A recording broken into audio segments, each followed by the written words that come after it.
മൂത്ത മോനാണ് കിച്ചു. അവന് 18 ഞാൻ പഴയ വയസ്സിലിരിക്കും. അവന് 21 വയസ്സുള്ള കുട്ടിയാണ്, പ്രായപൂർത്തിയായ കുട്ടിയാണ്. അവന് അഭിപ്രായം അവൻ പറയട്ടെ എന്നേ. എന്റെ അഭിപ്രായം ഞാനും പറയും, അത്രേ ഉള്ളൂ. അതിനകത്ത് ഞങ്ങൾ തമ്മിൽ അഭിപ്രായ വ്യത്യാസം ഉണ്ടെന്ന് പറഞ്ഞു. എന്റെ മോനല്ലാതാവുള്ളൂ, അവൻ എന്റെ മോനാണ്. അമ്മയുടെ കാര്യം ഇപ്പൊ നോക്കുകയാണ്. അമ്മ അങ്ങനെ പോകുന്നത് എനിക്ക് എന്താ ഞാൻ ഇപ്പൊ മനസ്സിലായി. ആ ഒരു കണക്ഷനാണ് ഞങ്ങള്. അമ്മ വിളിക്കുന്ന വെച്ചാൽ അമ്മ എന്തെങ്കിലും അമ്മയുടെ കാര്യത്തിന് എന്തെങ്കിലുമൊക്കെ ഒരു കണക്ഷൻ ഇല്ല അങ്ങനെ ഞങ്ങൾ തമ്മില്. എന്തെങ്കിലും ഒരു ആവശ്യം അങ്ങനത്തെ ഒരു ഇത് മാത്രമേ ഉള്ളൂ. എപ്പടി ഇറുക്ക് ഒരു കണക്ഷനും ഇല്ല ഞങ്ങൾ തമ്മിൽ. പിന്നെ ഞാനെന്ത് പറയാനാന്നാണ് ആ ചെക്കൻ പറയുന്നേ? ഒന്ന് ആലോചിച്ച് വെക്കടേ. ഈ രേണുസുതി എന്തൊക്കെയാ കാട്ടിക്കൊണ്ടിരിക്കുന്നത്? ഇപ്പൊ അവര് തമ്മിൽ ഒരു വിഷയം ഉണ്ടെന്നുണ്ടെങ്കിൽ അത് പറഞ്ഞു തീർക്കുക എന്നല്ലാതെ, പറഞ്ഞു തീർക്കുക എന്ന് പറയുമ്പോൾ പയ്യന്റെ ജീവിതത്തിൽ ഒരുപാട് പ്രധാനപ്പെട്ട ഏറ്റവും വേണ്ടപ്പെട്ട സമയങ്ങളൊക്കെ പോയി. അവന്റെ അച്ഛനുമായിട്ട് ഒരുമിച്ചിരിക്കേണ്ട ഒരുപാട് അവസരങ്ങൾ നഷ്ടപ്പെട്ടു. ഓക്കെ, അച്ഛനും ആ ഒരു ചിന്ത ഒന്നും ഉണ്ടായിരുന്നില്ല. അച്ഛനും ഭൂലോക പ്രവർത്തനം കാണിച്ച് നടന്നതാണെന്നൊക്കെ ഓരോരുത്തർ പുറത്ത് പറയുമ്പോഴല്ലേ കൂടുതലായിട്ട് അറിയുന്നത്. ഓക്കെ, എന്തോ ആവട്ടെ, രേണു ഇവരുടെ ലൈഫിലേക്ക് കയറി വരുന്നത് ഈ പയ്യനൊരു അമ്മയും കൂടി ആയിട്ടാണെന്നുള്ളതാണ്. പക്ഷെ അവൻ തഴയപ്പെട്ടു എന്നുള്ളതാണ്. ഇപ്പൊ അവൻ എന്താ ഇങ്ങനെയൊക്കെ പറയുന്നത് എനിക്ക് അറിയില്ല എന്ന് പറയുമ്പോൾ ആ ചെക്കന് പറയാൻ ധൈര്യമില്ലായിരുന്നു എന്നുള്ളതാ. ഇപ്പൊ ധൈര്യം വന്നു. ആ പയ്യന് പറയാനുള്ള ഒരു പക്വത ആയപ്പോ അവൻ പറഞ്ഞു, അത്രേ ഉള്ളൂ. കുറെ കാലമായിട്ട് സഹിക്കുന്നുണ്ടാവുക. എന്താ ഈ സുധിയുടെ പേരും അതിന്റെ ബാക്കിൽ വെച്ചിട്ടാണ് ഈ നടക്കുന്നത്. എന്നിട്ട് അതും വെച്ചിട്ട് നിരന്തരം രേണുസുതി കുതി എന്ന് പറഞ്ഞിട്ട് എന്തൊക്കെയാ കാണിച്ചോണ്ടിരിക്കുന്നത്? എന്ത് കോപ്രായത്തരാ കാണിച്ചോണ്ടിരിക്കുന്നത്? അപ്പൊ ആ ചെക്കന് ഭ്രാന്തിടിച്ച് പറഞ്ഞ തന്നെ ദേഷ്യം പിടിച്ച് പറഞ്ഞതാവും. സത്യസന്ധമായ കാര്യമാണെന്ന് ചെക്കന്റെ മുഖം കണ്ടറിഞ്ഞൂടാ. അവൻ അഭിനയിക്കാൻ അറിയും നിങ്ങൾക്ക് തോന്നുന്നുണ്ട്? അവൻ അഭിനയിക്കാൻ അറിയില്ല. അവൻ വളരെ ഡീസന്റ് ആയിട്ട് കാര്യങ്ങൾ പറഞ്ഞിട്ടുണ്ട്. അവന്റെ കണ്ണിൽ നിന്ന് പൊടിഞ്ഞ ആ ഒരു കണ്ണുനീര് പോലും അതൊക്കെ അത്ര വാല്യൂ ഉള്ളതാ. രേണുസുതി കരയുന്നു, അഭിനയത്തിന് അങ്ങേയറ്റെത്തിക്കുന്നു, പിന്നെ ചിരിക്കുന്നു, ഡാൻസ് കളിക്കുന്നു, വീണ്ടും പഴയ പോലെ പോകുന്നു. എന്നിട്ടോ ഈ പയ്യൻ എപ്പോഴെങ്കിലൊക്കെ ചോദിക്കുന്ന ആ ഒരു പൈസ ഉണ്ടാവില്ല, അമ്മയോട് അച്ഛനോടല്ലാതെ ആരോടാടോ മക്കൾ പൈസ വയ്ക്കുക? അല്ലെങ്കിൽ അങ്ങനെ കൂലിപ്പണിക്ക് പോകാനുള്ള അവസരം വേണം, അല്ലെങ്കിൽ പിന്നെ കക്കാൻ പോണ ആളുകളായിരിക്കും. ഇത് അതൊന്നുമല്ല. ചെക്കൻ ചോദിച്ച ചില്ലറ പൈസകളെയാണ് ഇപ്പൊ എന്താക്കുന്നത്, മറ്റുള്ള ആളുകൾക്ക് അയച്ചു കൊടുക്കുക. സ്ക്രീൻഷോട്ട് ഷെയർ ചെയ്യും, ചെക്കനെ നാണം കെടുത്തെന്ന് പറഞ്ഞുകൊണ്ട്. എന്ത് വലിയ ആഭാസത്തരാണ് കാണിച്ചിട്ടുള്ളത്. ഇനി അതിന്റെ ഇടയിൽ അച്ഛന്റെ മരണത്തിന് 4ന്റെ അന്നത്തെ കുറെ ആളുകൾ കുറച്ച് പൈസ കൊണ്ടുകൊടുത്തു. ആ പൈസ പോലും ദൂർത്തടിച്ചിട്ട് ചെക്കനാണെന്ന രീതിയിലേക്ക് മാറ്റുന്നു എന്നുള്ളതാ. പക്ഷെ എന്താ വേണമെന്നുണ്ടെങ്കിൽ സജീന വ്ളോഗ് ഈ ഒരു കാര്യത്തെ കുറിച്ച് പറഞ്ഞു കേട്ടു. പിന്നെ 1,00,000 എത്ര രൂപ കിട്ടി? അതില് 80,000 രൂപ മരിച്ച 2-3 അന്ന് 80,000 രൂപ മുടക്കിയാണ് കിച്ചുവിന് ഒരു ബൈക്ക് എടുത്തു കൊടുത്തത്. ആ കിട്ടിയ പൈസക്കകത്തുനിന്ന് കിച്ചുവിന് ബൈക്ക് എടുത്തു കൊടുത്ത്. അത് കിച്ചു ചെറുതായതുകൊണ്ട് പിന്നെ ആരുടെ രേണുവിന്റെ ചേച്ചിയുടെ ഭർത്താവിന്റെ പേർക്കാണ് വണ്ടി എടുത്ത് കിച്ചുവിന് കൊടുത്തത്. ഈ രേണുവിന്റെ ചേച്ചിയുടെ ഭർത്താവ് എന്ന് പറയുന്ന വ്യക്തി ഉണ്ടല്ലോ, ആ വ്യക്തിയെ കുറിച്ചിട്ട് നമ്മൾ കഴിഞ്ഞ വീഡിയോയിൽ പറഞ്ഞതാണ്. മരണവാർത്ത അറിഞ്ഞ് പോകുന്ന സമയത്ത് ഹോട്ടലിൽ കയറി ഭക്ഷണം കഴിച്ചതും അതൊരു ആഘോഷമാക്കിയതും ഈ പറയുന്ന വ്യക്തിയാണ് എന്നാണ് കിച്ചു പറഞ്ഞിട്ടുള്ളത്. അത് കൂടാതെ തന്നെ ഇയാളെയും കൂടി നോക്കേണ്ട ഒരു അവസ്ഥ കൊറോണ കാലത്തൊക്കെ കൊല്ലസുതിക്ക് വന്നിട്ടുണ്ട് എന്നുള്ളതാണ്. കടം വാങ്ങേണ്ടി വന്നിട്ടുണ്ട് എന്നുള്ളതാണ്, പണിക്കൊന്നും പോവാതെ. പിന്നെ അതുകൂടാതെ അവിടെ എപ്പോഴും തല്ലാന്നാ പറഞ്ഞത്. ഇപ്പൊ നിങ്ങൾ കണ്ടല്ലോ, ഇപ്പൊ ഈ ഒരു വീട് നിൽക്കുന്നതിന്റെ തൊട്ട് ബാക്കിലായിട്ട് വാടകയ്ക്കാണ് ഇവര് നിൽക്കുന്നത്. ഞാൻ എന്ത് പറയാനാണ്? ആ ചങ്ങാതിനെ പരമാവധി ഊറ്റി എന്നല്ലാതെ ഇതിന്നൊക്കെ എന്താ മനസ്സിലാക്കേണ്ടത്? ഓക്കെ, പിന്നെ ഒരു 80,000 രൂപക്ക് ബൈക്ക് വാങ്ങിയ കഥ പറയുന്നുണ്ടല്ലോ, ആ ബൈക്കും വേറെ ആളുടെ പേരിൽ. ഓക്കെ, എന്തോ ആവട്ടെ. ഈ ബൈക്ക് വാങ്ങിയത് ആ വീട്ടിലത്തെ ആവശ്യങ്ങൾക്കായിരിക്കും, അല്ലാതെ സുധീര മകൻ ഇങ്ങനെ കറങ്ങി നടക്കാനാണ്? ഒരിക്കലും അല്ല. ആ വീട്ടിലത്തെ ആവശ്യങ്ങൾക്ക് തന്നെ ആയിരിക്കും, ഒരു തർക്ക കാര്യത്തിൽ വേണ്ട. അതും കുത്തി പറഞ്ഞുകൊണ്ടിരിക്കുക. മരണത്തിന്റെ അന്ന് കിട്ടിയ പൈസ ചെക്കൻ ദൂർത്തടിച്ചെന്ന രീതിയിലേക്ക് ആകുന്നില്ല. അതായത് ചെക്കൻ പൈസക്ക് വേണ്ടിയിട്ടാണ് കാട്ടിക്കൂട്ടുന്നത് എന്ന രീതിയിലേക്ക് ഇവരെ വെച്ച് പറയിപ്പിക്കുകയാണ്. രേണുസുതി പറയിപ്പിക്കുകയാണ്. അവരുടെ ഏറ്റവും അടുത്ത് നിൽക്കുന്ന കൂട്ടുകാരികളാണ് ഇവർക്കൊക്കെ. ഇവർക്ക് അയച്ചു കൊടുക്കുക, എന്നിട്ട് അവരെ കൊണ്ട് പറയിപ്പിക്കുക, ചെക്കനെ നാണം കെടുത്തുക. അതായത് ഇനിയിപ്പോ അവന് കൊടുക്കണ പരിപാടിയും കൂടി അവസാനിപ്പിക്കാൻ പറ്റുന്നുള്ള ആ ഒരു ധാരണയിലാന്നുള്ളതാ. ഇൻഷുറൻസ് തുക കിട്ടിക്കഴിഞ്ഞാൽ ചെക്കനെ കറിവേപ്പിലെ പോലെ എടുത്ത് കളയും. ഇപ്പൊ തന്നെ കളഞ്ഞത് തുല്യമാണ്. ആ ചെക്കൻ തന്നെ പറയുന്നുണ്ട്, ആ വീട്ടിലൊന്നും എനിക്കൊരു വാല്യൂ പോലും ഇല്ല, അവരൊന്നും മൈൻഡ് പോലും ചെയ്യുന്നില്ല.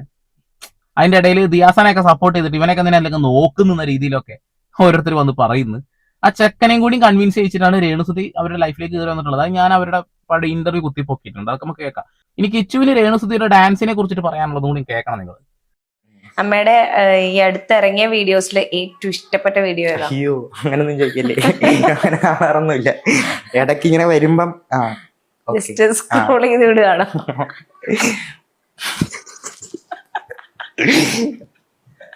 അയ്യോ, അമ്മയുടെ വീഡിയോ കണ്ടില്ലേ?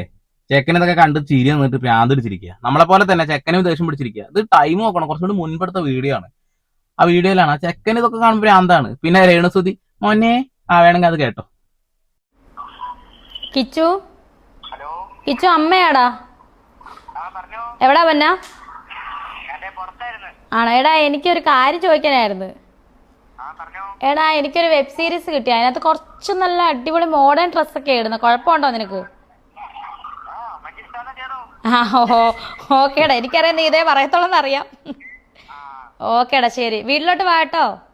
എടാ ആ ചെക്കൻ എന്താ പറയാ, പിന്നെ ആ ചെക്കൻ തന്നെ പറഞ്ഞില്ലേ എനിക്കൊരു കണക്ഷനും ഇല്ല, ഒരു ബോണ്ടും ഇല്ല അവരുമായിട്ട് എന്നുള്ളത്. പിന്നെ അവൻ എന്തുണ്ടാ പറയുന്ന വെച്ചിട്ട് ഇനി ആ ചെക്കൻ എങ്ങാനും വേണ്ട എന്ന് പറഞ്ഞാൽ എന്താവും? നാണം കെടൂലേ? പിന്നെ ആ ചെക്കൻ പറയില്ല, കാരണം നോ എന്ന് പറയാൻ ആ ചെക്കൻ അറിയില്ല എന്ന് അവൻ തന്നെ പറയുന്നുണ്ട്. അവന്റെ വീഡിയോ നോക്കിയാൽ തന്നെ അറിയാം, ജെനുവിനാണ്, പക്കയായിട്ട് കാര്യങ്ങൾ തുറന്നു പറയുന്നുണ്ട്. ഇവിടെ രേണുസുതി കാണിച്ചു കൂട്ടുന്ന കോപ്രായത്തരങ്ങൾ സഹിക്കാൻ പറ്റാതെയാണ് ഇപ്പോ അവൻ പുറത്തു വന്നിട്ടുള്ള കാര്യത്തിൽ ഒരു തർക്കവും വേണ്ട മോനെ, ഒരു തർക്കവും വേണ്ട. കൊല്ലസുതിക്ക് കിട്ടേണ്ടിയിരുന്ന ആ ഒരു സ്നേഹം പോലും ഇപ്പോ നശിപ്പിച്ച് ഇല്ലാണ്ടാക്കി.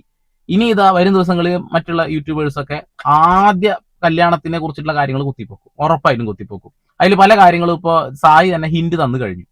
ഇനി അതിന്റെ പിന്നാലെ ഒരു കൂട്ടം ആളുകൾ പോകും, ഒരു തർക്ക കാര്യത്തിൽ വേണ്ട. ഇനിയിപ്പോ ആ ഒരു സ്ത്രീയുടെ ഫാമിലിയിലുള്ള ആരെങ്കിലും ഒക്കെ രംഗത്ത് വരും. ഓക്കെ, ഇനി ഇവരുടെ കല്യാണം, പ്രണയം, അതിനെ കുറിച്ചിട്ട് ഒന്ന് പറഞ്ഞു. സുചേട്ടന്റെ ആ ഒരു നിങ്ങൾ സംസാരിച്ചുകൊണ്ടിരിക്കുന്ന ടൈമില്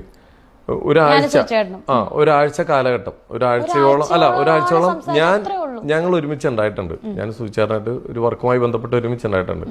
അപ്പൊ അടുത്തടുത്ത റൂമിലായിരുന്നു അവര്. അന്ന് ആശ്വാസില് ഏതൊരു ഞങ്ങൾ വേറൊരു വർക്കിന്റെ ഭാഗമായിട്ട് ഇവിടെ എഴുത്തും കാര്യങ്ങളും നടക്കുന്നു. അപ്പൊ ഞങ്ങൾ ഇടയ്ക്കിടയ്ക്ക് കാണാറുണ്ട്. അന്ന് കിച്ചു കൂടെയുണ്ട്. കിച്ചുവിന് 13 വയസ്സാണ്. അന്ന് രേണു വിളിച്ചു തുടങ്ങിയത്, അന്നാണ് സൂചേട്ടനെ വിളിച്ചു തുടങ്ങിയത്. സൂചേട്ടന്റെ ലൈഫിലോട്ട് വരുന്നത് സൂചേട്ടനെ ആദ്യമായിട്ട് കോണ്ടാക്ട് ചെയ്യുന്നത്. അത് നമ്മൾ സൂചേട്ടൻ പറയാറുണ്ട്, ഇത് എന്റെ ഗേൾഫ്രണ്ട് ആടാ, എന്റെ വാവൂട്ടനാടാ, ഞാൻ കെട്ടാൻ പോകുന്ന കുട്ടിയാടാന്നൊക്കെ പറഞ്ഞേക്കാം. അന്ന് എനിക്കൊന്ന് കിച്ചുവിന് 13 വയസ്സ് കണ്ടുള്ളൂ. അന്ന് തൊട്ട് കിച്ചുവിനെ കുറച്ച് കാലങ്ങളായിട്ട് എനിക്കറിയാം ഭയങ്കര ഇഷ്ടമായിരുന്നു. കിച്ചു ഭയങ്കര സ്നേഹത്തോടെ അമ്മ അമ്മ എന്ന് പറഞ്ഞ് സംസാരിക്കുക. ആദ്യം അവനാണ് എന്നെ വിളിച്ചത്. ആ കുട്ടീനെ എനിക്ക് എന്താ പറയാ, ആ ഒരു അമ്മ എന്ന് വിളിക്കുന്ന, അമ്മ എന്ന് പറയുന്ന ഒരു സത്യമുണ്ട്. എന്നെ അന്ന് എന്റെ ഋതപ്പൻ വിളിക്കുന്നതിനേക്കാൾ എന്റെ കിച്ചുവാണ് എന്നെ അമ്മ എന്ന് വിളിച്ചത് ആദ്യം. ഓക്കെ, വെറും ഒരാഴ്ചയോ 2 ആഴ്ചയോ ഉള്ളൂ ആ ഒരു ബന്ധം, അല്ലെങ്കിൽ ആ ഒരു പ്രണയം. നേരിട്ട് വരുന്നു, കാണുന്നു, കല്യാണം കഴിക്കാനുള്ള ആ ഒരു പരിപാടിയിലേക്ക് എത്തുന്നു എന്നുള്ളതാണ്. ഈ കാര്യത്തിനെ കുറിച്ചിട്ട് ഇവർ മറ്റൊരു പ്രോഗ്രാമിൽ പറഞ്ഞ കാര്യം കൂടി നിങ്ങൾ കേൾക്കണം കേട്ടോ. എന്നതിന് ശേഷം നമുക്ക് വിശദീകരിക്കാം. പക്ഷെ അവിടെ ചെന്നിട്ട് എനിക്ക് കംപ്ലീറ്റ് ആക്കാൻ പറ്റിയില്ല. ആ സമയത്താണ് സുധിച്ചേട്ടൻ, കൊല്ലം സുധി എന്ന കലാകാരൻ്റെ അടുത്ത് ഒരു ഇഷ്ടം തോന്നും. കാരണം ഞാൻ ആളുടെ നല്ലൊരു ഫാനായിരുന്നു. സുധിച്ചേട്ടനെ പരിചയപ്പെട്ടപ്പോൾ തന്നെ സുധിച്ചേട്ടൻ ഇങ്ങനെ പറഞ്ഞു, എനിക്കൊരു മോനുണ്ട്, അവൻ 6ാം ക്ലാസ്സിലാണ് പഠിക്കുന്നത്, അവൻ്റെ പേര് കിച്ചു എന്നാണ്. അപ്പോൾ ഞാൻ പറഞ്ഞു, ശരി ചേട്ടാ, എനിക്ക് നിങ്ങളെ ഒന്ന് കാണണം ചേട്ടാ, 2 പേരെ കാണണമെന്ന് പറഞ്ഞു. അപ്പോൾ എന്നോട് പറഞ്ഞു, ഓക്കെ മക്കളെന്നാണ് വിളിച്ചത്, മക്കളെന്നാ വന്ന് എന്നെ മോനെ കണ്ടോളൂ എന്ന് പറഞ്ഞു. അങ്ങനെ ഞാൻ ഇവരെ 2നെ ഒരുമിച്ച് പോയി എറണാകുളത്ത് പോയി കണ്ടു കഴിഞ്ഞപ്പം മോൻ എന്നെ ഒരുപാട് ഇഷ്ടപ്പെട്ടു. അവനെന്ന് 6ാം ക്ലാസ്സിൽ പഠിക്കുന്നതേ ഉള്ളൂ, കൊച്ചുകുട്ടിയാണ്. അവൻ എന്നെ ഒരുപാട് ഇഷ്ടപ്പെട്ടിട്ട് അവനാണ് പറഞ്ഞത് സുധിച്ചേട്ടനോട്, അച്ഛാ നമുക്ക് ഈ അമ്മേനെ മതി കേട്ടോ, നമുക്ക് ഈ അമ്മേനെ എടുത്താലോ. അപ്പം സുധിച്ചേട്ടൻ എൻ്റെ അടുത്ത് ഒരു ഇഷ്ടം തോന്നി. ഞാനും അങ്ങോട്ട് എന്താ പറയുക, 2 പേരെ ഒരുപോലെ എനിക്കും ഇഷ്ടപ്പെട്ടു. അങ്ങനെ അപ്പം എന്നോട് സുധിച്ചേട്ടൻ ചോദിച്ചു, മക്കളെ എൻ്റെ മോൻ്റെ അമ്മയായിട്ട് വരുമോ, എൻ്റെ മോന് അമ്മയില്ല, അവൻ്റെ അമ്മയായിട്ട് നീ കടന്നു വരാമോ ഞങ്ങളുടെ ലൈഫിലേക്ക് എന്ന് ചോദിച്ചു. അപ്പോൾ ഞാൻ പറഞ്ഞു, സുധിച്ചേട്ടാ എനിക്ക് സമ്മതമാണ്, കാരണം കുഞ്ഞല്ലേ അങ്ങനെ പറഞ്ഞത്, എനിക്ക് സമ്മതമാണ്, എനിക്ക് നിങ്ങൾ 2 പേരെ ഇഷ്ടമാണെന്ന് പറഞ്ഞു. അങ്ങനെ അവരുടെ ലൈഫിലേക്ക് ഞാൻ കടന്നു ചെന്നു. മോനൊരു അമ്മയായി, സുധിച്ചേട്ടന് നല്ലൊരു ഭാര്യയായിട്ട് തന്നെയാണ് ഞാൻ ഈ 5 വർഷക്കാലവും ജീവിച്ചതും ഇനി മുന്നോട്ട് ഞാൻ അങ്ങനെ തന്നെയാണ് ജീവിക്കുന്നത്. അപ്പം അങ്ങനെ ഇരിക്കുമ്പം നല്ല ഹാപ്പി ആയിട്ട് തന്നെ പോയിക്കൊണ്ടിരിക്കുമായിരുന്നു. അങ്ങനെയാണ് സുധിച്ചേട്ടൻ്റെ ലൈഫിലേക്ക് ഞാൻ അതായത് രജിസ്റ്റർ മാരേജ് ചെയ്ത് ഭാര്യയായിട്ട് ഒഫീഷ്യലായിട്ട് ഞാൻ ചെല്ലുന്നത്. അങ്ങനെ സുധിച്ചേട്ടനുമായിട്ട് കൊല്ലത്തായിരുന്നു കുറേ നാൾ, അവരുടെ കുടുംബത്തിൽ താമസിച്ചു. അങ്ങനെ അതിനുശേഷം ഇളയ കുഞ്ഞ് ഋതുൽ ഉണ്ടായപ്പോഴത്തേനും കോട്ടയത്തേക്ക് വന്നു, എൻ്റെ വീട്ടിലേക്ക് വന്നു. ആ ടൈമിലാണ് ഓക്കെ, ഇവർ ഒരാഴ്ചത്തെ ബന്ധമുണ്ടോ, 1-2 ആഴ്ചത്തെ ബന്ധമുള്ളൂ. ഇവരെന്താ പഠിക്കാൻ പോയ സമയത്ത് സോഷ്യൽ മീഡിയ വഴി കണക്റ്റായി, പ്രേമായി എന്ന കാര്യമാണ് പറയുന്നത്. ആരാധികയായിരുന്നു എന്ന് ആദ്യം പറയുന്നുണ്ട്. ഇവര് നേരെ ഇങ്ങോട്ട് വന്നിട്ട് ഈ പയ്യൻ പറഞ്ഞത്രേ, അമ്മയായിട്ട് വരാമോ എന്ന് ചോദിച്ചു എന്നൊക്കെ പറയുന്നത്. എത്രത്തോളം നുണയാണെന്ന കാര്യത്തിൽ ഒരു തർക്കവും വേണ്ട എന്നുള്ളതിന് ഞാൻ എന്തെങ്കിലും പറയേണ്ടതായിട്ടുണ്ടോ? നിങ്ങൾക്ക് തന്നെ തോന്നുന്നില്ലേ? ഇവർ ഈ കഥ തന്നെ പലയിടങ്ങളും പല രീതിയിൽ പറഞ്ഞിട്ടുണ്ട്. ഈ സമയത്തൊക്കെ കൊല്ലം സുധി മറ്റൊരാളുമായിട്ട് ബന്ധത്തിലായിരുന്നു, അതിനെ കല്യാണം കഴിഞ്ഞതായിരുന്നു എന്ന് അവരുടെ ഭാര്യ തന്നെ രംഗത്ത് വരുന്നുണ്ട്. അവർ തന്നെ പറയുന്നുണ്ട്. അതായത് മറ്റൊരാളുടെ ഭർത്താവിനെ വളച്ചെടുത്തു. എന്താ ഞാൻ പറയണ്ടേ? എന്നതിന് ശേഷം നേരെ ലൈഫിലേക്ക് കയറി വന്നു. അപ്പൊ നോക്കണം, കൊല്ലം സുധിയുടെ മകനായി കാണുന്നു, ആ ഒരു സ്നേഹം കൊടുത്ത് അങ്ങനെ മുന്നോട്ട് പോകുന്നതാണ് പറഞ്ഞിട്ടുള്ളത്. എന്നാൽ അതൊക്കെ കാലത്തിനനുസരിച്ച് മാറ്റങ്ങൾ വന്നു. കല്യാണം കഴിഞ്ഞതല്ലേ, അവരവരുടേതായ രീതിയിലേക്ക് മാറില്ലേ. പക്ഷെ എന്ത് പറയാനാ, ബാക്കി ഒന്ന് കേൾക്കാം. പിന്നെന്താ കിച്ചു ഇവിടുന്ന് മാറാനുള്ള സാഹചര്യം എന്തായിരുന്നു? വീട്ടിൽ നിന്ന് മാറാനുള്ള സാഹചര്യം പഠിക്കാനായിട്ട് പഠിക്കണമല്ലോ, നല്ല വിദ്യാഭ്യാസം വേണമല്ലോ, അപ്പൊ അവിടെയാണ് കോളേജ്. അങ്ങനെ പിന്നെ അവിടെ അച്ഛന്റെ വീടും ഉണ്ടല്ലോ, പിന്നെ വേറെ ഹോസ്റ്റലിൽ നിൽക്കേണ്ട കാര്യമില്ല. അച്ഛന്റെ വീട്ടിൽ നിന്നാണല്ലേ പഠിക്കുന്നത്? ഓ, അപ്പം അതിനുവേണ്ടി മാറിയതിനെയാണ് എല്ലാവരും ഈ തരത്തില് വ്യാഖ്യാനിച്ചതല്ലേ? ഇറക്കി വിട്ടു. ഇത്രയും മനോഹരമായ വീട് അവന്റെയും അവന്റെ അനിയന്റെയും വീടാണ്. പിന്നെ അവനെ ആരും ഇറക്കി വിടാനേ വിടുന്നു? ആരും ഇറക്കി വിടത്തില്ല. അത് ഈ പറയുന്ന നെഗറ്റീവ് പറയുന്ന ഒരു കുറച്ച് മൂളയുള്ളവർക്കെങ്കിലും മനസ്സിലാകട്ടെ, അല്ലാതെ ഞാൻ എന്നാ പറയാനാ ഇതിനകത്ത്. ഞങ്ങളൊന്നും പറയണ്ട, മോളെയുള്ള നിങ്ങളുടെ മകൻ തന്നെ പറയുന്നുണ്ട്. സോറി, കൊല്ലം സുധിയുടെ മകൻ തന്നെ പറയുന്നത് കേട്ടോളൂ. ഞാൻ അവിടെ ഞാൻ പറഞ്ഞു എനിക്ക് കൊല്ലത്ത് നിന്ന് പഠിക്കുക എന്ന് പറഞ്ഞിട്ട് അവിടെ അവരൊന്നും പറഞ്ഞൊന്നുമില്ല എൻ്റെ അടുത്ത്. സംസാരിക്കാറേ ഇല്ല അങ്ങോട്ടും ഇങ്ങോട്ടും. ഞാൻ എൻ്റെ ഒരു ഇതിൽ നടക്കുന്നു. ആ ചേക്കൻ അവിടെ ഒറ്റപ്പെട്ടിരിക്കുകയാണ്. നിങ്ങളോട് ആ ഒരു കാര്യം പറയുമ്പോൾ പോലും ആരും മൈൻഡ് ചെയ്തില്ലെന്ന് പറഞ്ഞത്. രേണു ഒന്നും അറിഞ്ഞിട്ടില്ലായിരിക്കാം, ഒന്ന് മാറ്റി നിർത്താം. എന്നാൽ ആ ഫാമിലി ആ രീതിയിലാണ് അവരെ ട്രീറ്റ് ചെയ്യുന്നത്. ഒരാളും ഒരു തരത്തിലുള്ള ഒരു സ്നേഹം പ്രകടിപ്പിച്ചില്ല എന്ന് ചെക്കൻ വ്യക്തമായിട്ട് പറയുന്നുണ്ട്. പിന്നെ വണ്ടി വാങ്ങിക്കൊടുത്ത കാര്യം, വണ്ടിയൊക്കെ നിങ്ങളുടെ ഫാമിലിയുടെ പേരിൽ തന്നെ വാങ്ങിക്കൊടുത്തു. വണ്ടിയൊക്കെ സുധിയുടെ പേരിൽ വന്ന ഫണ്ടിൽ നിന്ന് ഉണ്ടാക്കി കൊടുത്തതാണ്, അത് അവന്റെ പേരല്ല എടുത്തിട്ടുള്ളത്. പിന്നെ ബൈക്ക് പേരിലാക്കിയ ആളുടെ കഥയൊക്കെ കിച്ചു പറഞ്ഞത് നമ്മൾ കേട്ടു എന്നുള്ളതാണ്. മരണം അറിഞ്ഞു പോകുമ്പോഴെങ്കിലും കുറച്ച് വിഷമെങ്കിലും കാണിക്കായിരുന്നില്ലേ എന്ന് എനിക്ക് ചോദിക്കാനുള്ളത്. പിന്നെ ആ ഒരു ഭൗതിക ശരീരത്തിന് വേണ്ടി എന്തിന് തല്ലുണ്ടാക്കി, ഇതൊക്കെ പറയേണ്ടി വരിക. ചെക്കൻ വീണ്ടും വന്ന് എന്തെങ്കിലും പറഞ്ഞു കഴിഞ്ഞാൽ കുടുങ്ങിപ്പോകും. ഇനി പറയാൻ പേടിയായിരിക്കും അവന്. പേടി എന്തായാലും ആവും. രേണു ഇപ്പൊ പറയുന്നത് കാണുന്നില്ലേ? രേണു ഇപ്പൊ എന്തൊക്കെ കാണിച്ചോണ്ടിരിക്കുന്നത് കാണുന്നില്ലേ?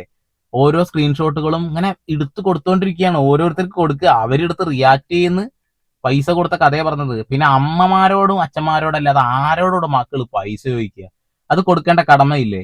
ഓക്കെ, അതിന്റെ ഇടയിലും കുറെ ആളുകൾ പറയുന്നുണ്ട് ഇനി എന്തിനാ അവനെ നോക്കേണ്ട കാര്യം എന്താണുള്ളത്? ഇവിടെ രേണുസുതി ഇവരുടെ ലൈഫിലേക്ക് കടന്നു വന്നിട്ടില്ലായിരുന്നുവെങ്കിൽ ഒരു പക്ഷെ അവനെ അച്ഛനെ കിട്ടിയാനെ, അവന്റെ അച്ഛനും കൂടെ നല്ല സന്തോഷത്തോടെ പോകുമായിരുന്നു എന്നുള്ളതാ. ചിലപ്പോ ഒരു പക്ഷെ സ്റ്റേജുകളിൽ ഈ പയ്യനും കൂടി കാണാൻ കഴിയുമായിരുന്നു എന്നുള്ളതാ. രേണു അന്ന് തന്നെ ഇതിനെ എതിർത്തിരുന്നു എന്നാ പറയുന്നത്. തല്ലുപോലും ഉണ്ടായിട്ടുണ്ട് അതിനെതിരെ, മകനായിട്ട് പോവല്ലേ, അത് ഇഷ്ടല്ല എന്ന് പറഞ്ഞു എന്ന്. ഇത് കിച്ചു തന്നെ പറയുന്നുണ്ട്. ഇവിടെ മരിച്ചിട്ട് ഒരു 2-3 ആഴ്ച അല്ലെങ്കിൽ ഒരു മാസമൊക്കെ രേണുസുതി അത്രക്ക് ഇതായിട്ടൊന്നും വന്നില്ല. കുറെ ഇന്റർവ്യൂസ് കിട്ടി ഒരു മാസം ആകുമ്പോൾ ഇതിനാണ് ആള് പൊന്തിയത്. പിന്നീടാണ് കോപ്രായത്തരത്തിലേക്ക് പോയത്. അതായത് അവർ ആഗ്രഹിച്ചിരുന്ന ഒരു ലൈഫ് അവിടുന്ന് കിട്ടുന്നുണ്ടെന്ന് അവർക്ക് മനസ്സിലായി. അപ്പൊ അതൊക്കെ അതിലേക്ക് അങ്ങ് ടേൺ ചെയ്തു. ഇനി കിച്ചുവിന് എന്തെങ്കിലും പറയാനുണ്ടെങ്കിൽ കിച്ചു ഉടനെ തന്നെ വന്ന് പറയുക. ഈ ഒരു കാര്യം അങ്ങനെ അവസാനിപ്പിക്കുക. രേണുവിന് എന്തെങ്കിലും പറയണ്ടെങ്കിൽ അത് നേരിട്ട് പറയുക, അല്ലാതെ മറ്റുള്ള ആളുകൾക്ക് ഓരോ എവിഡൻസ് അയച്ചു കൊടുത്തിട്ട് എന്തെങ്കിലും വിലയുണ്ടെങ്കിൽ ഉള്ളതും കൂടി കളയണ്ടെന്നേ പറയുന്നുള്ളൂ. പിന്നെ നല്ല അഭിനേതാവ് തന്നെയാണ് കേട്ടോ, പക്ഷെ അതിന് ആയുസ് വളരെ കുറവായിരുന്നു എന്നുള്ളതാണ്. ആ കരച്ചിൽ നാടകം അങ്ങ് പിടിച്ചിരുന്നെങ്കിൽ അടിപൊളിയായിട്ട് അഭിനയിക്കാൻ കഴിയുന്ന ഒരു വ്യക്തിയാണെന്ന് പറയായിരുന്നു. പിന്നെ ഒറ്റയടിക്ക് കോപ്രായത്തിൽ ഒറ്റ കേരള ചില അലിൻ ജോസ് പെരേരകൾ അങ്ങനെയാണ് എന്നുള്ളതാണ്. എന്തായാലും നിങ്ങളുടെ അഭിപ്രായം രേഖപ്പെടുത്തുക. രേണുവിന്റെ നുണക്കഥ എന്നൊരു എപ്പിസോഡ് തുടങ്ങാൻ തന്നെ ഉണ്ട് എന്നുള്ളതാണ്. അത്രമാത്രം ഇന്റർവ്യൂസ് ഉണ്ട് കിടക്കുന്നത്. ഒക്കെ കുത്തിപ്പൊക്കി അപ്പുറത്ത് മാറ്റി വെച്ചാൽ തന്നെ എല്ലാം കറക്റ്റ് ആയിട്ട് സ്വന്തം പൊളിച്ചടക്കി പോണത് കാണാൻ പറ്റും. അപ്പൊ വീണ്ടും ഒരു പുതിയ അപ്ഡേഷൻ ആയിട്ട് സന്ദീപ് പാൾ സൈനിങ് ഓഫ്.